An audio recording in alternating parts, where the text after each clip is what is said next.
Assalamualaikum, perkenalkan kami dari kelompok 2 akan menjelaskan tentang integrasi nasional. Kita simak baik-baik ya. Seperti yang kalian tahu, bahwa di dalam pendidikan kewarganegaraan ini ada integrasi nasional yang mempunyai arti ini sebagai persatuan wilayah yang membuat perbedaan.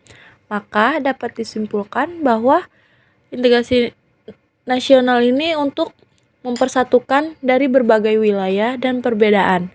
Jadi, dalam integrasi nasional ini mencangkup politik, sosial, dan budaya yang dapat mengembangkan identitas nasional. Untuk konsep integrasi nasional, ini mempunyai semboyan Bhinneka Tunggal Ika yang mempunyai arti bahwa menyatukan berbagai perbedaan budaya atau kelompok sosial dalam satu wilayah untuk membentuk suatu kesatuan yang harmonis dalam satu negara kesatuan Republik Indonesia atau merupakan bentuk upaya untuk menggabungkan.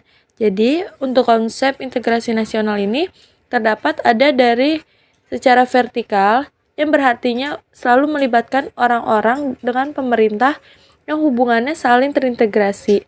Dan untuk pengertian dalam konsep integrasi nasional ini ada dari pengertian politik, yaitu sebagai proses mengintegrasikan kelompok-kelompok budaya dan sosial yang berbeda dalam satu kesatuan wilayah nasional untuk membentuk identitas nasional. Dalam perspektif pengertian antropologis, bahwa integrasi nasional ini merupakan proses mengadaptasi unsur-unsur yang berbeda, ada dari kebudayaan yang berbeda sehingga terjadi keselarasan fungsi dalam kehidupan bermasyarakat. Jadi buat yang nggak tahu bahwa keselarasan itu artinya kesesuaian. Dalam integrasi nasional terdapat beberapa syarat, tapi yang aku jelaskan ini ada hanya tiga syarat ya. Jadi syarat yang pertama itu adanya kesadaran massa, kesadaran seluruh masyarakat. Jadi tuh bahwa hubungan masyarakat itu diperlukan untuk memenuhi kebutuhan mereka yang hanya dikontribusi seluruh elemen masyarakat. Nah, jadi bahwa masyarakat ini diperlukan kesadaran untuk memenuhi segala kebutuhan yang mereka inginkan. Maksudnya begitu ya. Jadi untuk yang kedua, itu ada kesepakatan tentang aturan dan pedoman. Yang mempunyai arti kata kesepakatan berarti kan kita mesepakati. Jadi kita mesepakati masyarakat tentang norma dan nilai-nilai sosial yang dilestarikan dan dijadikan pedoman. Berarti kita udah mesepakati nilai norma dan nilai sosial yang sudah dilestarikan dan dijadikan pedoman. Lalu ada syarat yang ketiga ini, adanya nilai dan norma yang berlaku. Kalian pernah tahu kan bahwa di Indonesia ini terdapat nilai dan norma yang berlaku yang harus kita taati. Bahwa norma ini dijadikan aturan baku dalam melaksanakan proses integrasi sosial. Nah, jadi begitu ya. Sekarang kita membahas materi tentang jenis-jenis integrasi nasional. Bahwa jenis-jenis integrasi nasional ini terdapat 5 macam. Yang pertama ini ada asimilasi, yang berarti bentuk integrasi yang merupakan perpaduan dua budaya. Jadi kita memadukan dua budaya, bisa lebih, bisa kurang. Jadi itu tanpa menghilangkan ciri-ciri budaya asli yang diterima masyarakat. Jadi kita walaupun memadukan antara dua budaya ini, tetapi kita tidak bisa menghilangkan ciri-ciri budaya asli yang sudah kita terima. Nah, jadi yang kedua itu ada integrasi akulturasi yang mempunyai arti perpaduan dua budaya atau lebih tanpa menghilangkan ciri-ciri budaya asli di lingkungan. Berarti akulturasi ini memiliki arti perpaduan antara dua budaya yang nggak bisa kita hapus ciri-ciri budayanya di lingkungan kita. Nah, ada juga integrasi normatif. Normatif ini yang berdasarkan norma-norma yang menghubungkan masyarakat. Jadi bisa diartikan bahwa integrasi normatif ini yaitu untuk menghubungkan masyarakat dengan adanya norma-norma, karena norma-norma tersendiri mempunyai banyak arti di dalamnya. Nah, ada integrasi idealis yang mempunyai arti yang dilakukan hanya harus adanya bukti yang kuat dengan ikatan spiritual yang tanpa adanya paksaan. Jadi dalam membuktikan itu kita tidak boleh adanya paksaan, lalu harus mempunyai ikatan spiritual.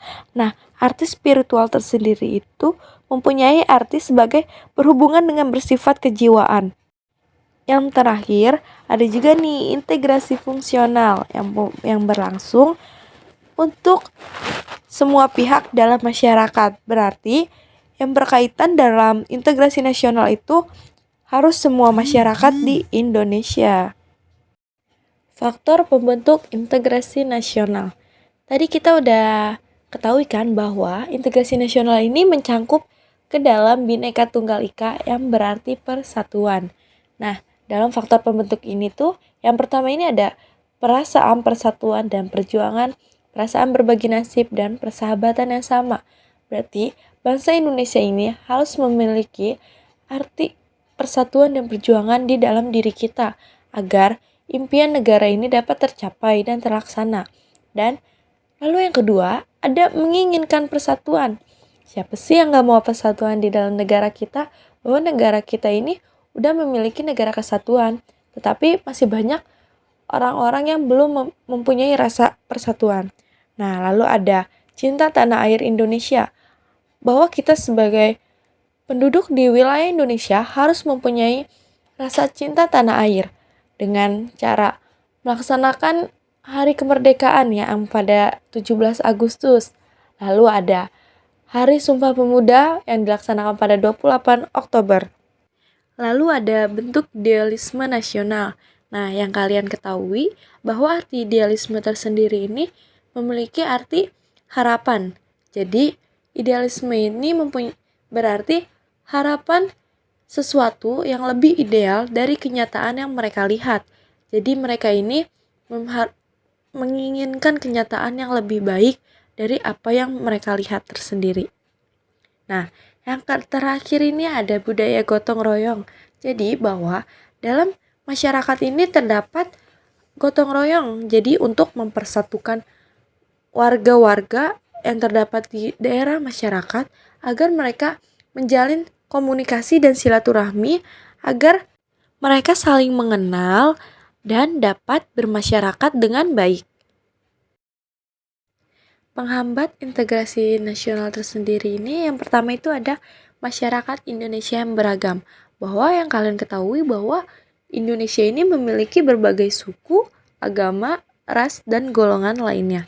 Bahkan terbukti ada ribuan suku Indonesia yang menghambat integritas bangsa karena perbedaan yang tegas. Lalu yang kedua ada luas wilayah Indonesia.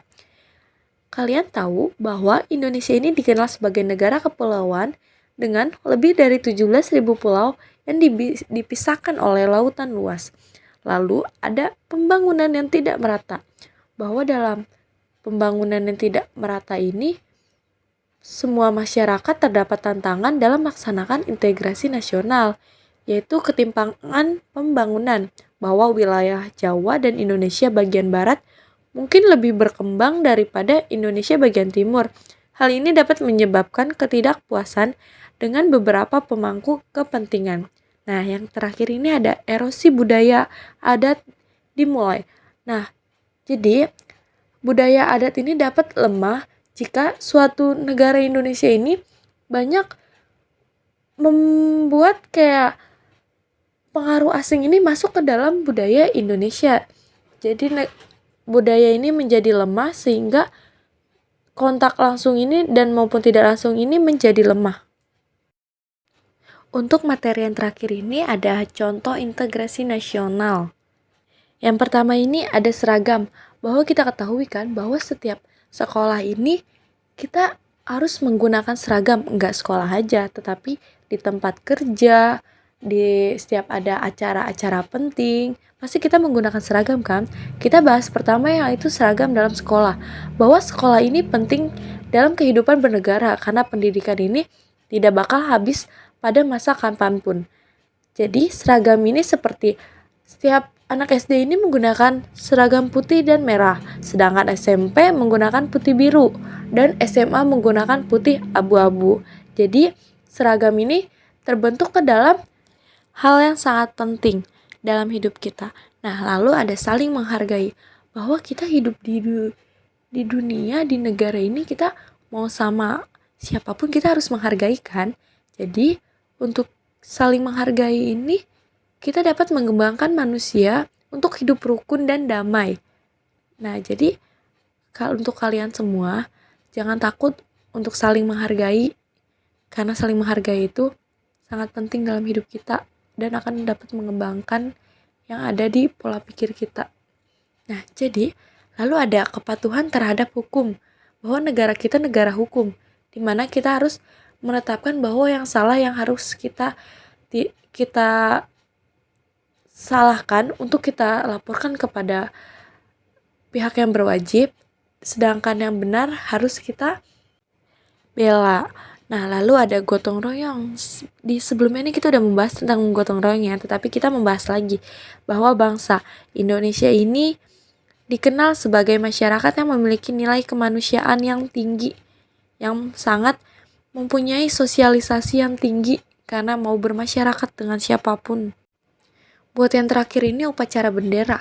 Upacara bendera itu sendiri ini sangat penting di dalam negara Indonesia ini, karena upacara bendera ini dilakukan setiap hari Senin, setiap ada di sekolah pada saat upacara, lalu pada hari-hari penting seperti hari kemerdekaan, hari Sumpah Pemuda, dan hari-hari penting lainnya.